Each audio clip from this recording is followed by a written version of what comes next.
akan siap. Tentu tidak ada kesempurnaan, karena itu hanya milik Allah. Dan oleh karena itu saya berkeyakinan Muktamar Muhammadiyah dan Aisyah di Kota Makassar ini akan dapat berjalan lancar. Tentu kita harapkan juga berkualitas dan bermartabat. Terutama siapa sekretaris umum dan lain sebagainya. Total suara nanti yang akan memilih berapa, Pak? Saya lupa persis, Sekitar berapa? mencapai 2.000 lebih. Kalau boleh saya mengusulkan, BP Muhammadiyah tadi 13 orang itu nanti kalau bisa ada juga wajah-wajah baru. Ada wajahnya.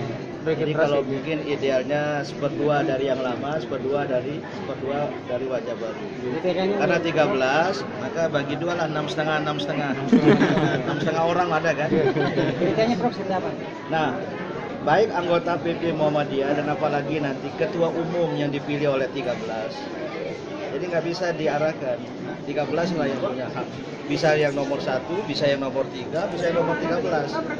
Tidak harus yang terbajak.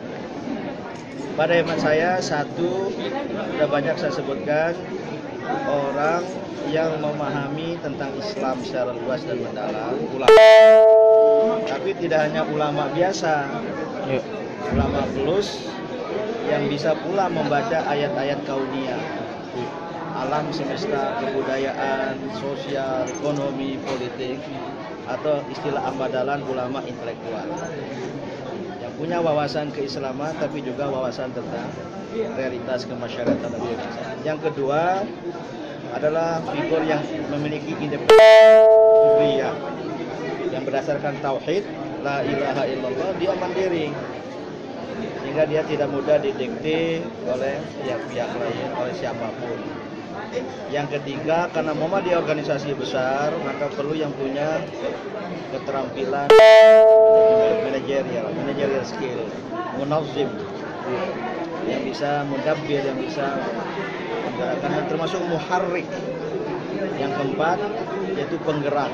Muhammadiyah itu gerakan. Yang kelima, tentu karena Muhammadiyah tidak sendiri berjuang di bumi Indonesia ini, ada ormas-ormas Islam lain, ada kelompok-kelompok agama lain, ada partai-partai politik, ada pemerintah yang bisa menjalin relasi sosial, melakukan komunikasi yang baik dengan semua pihak.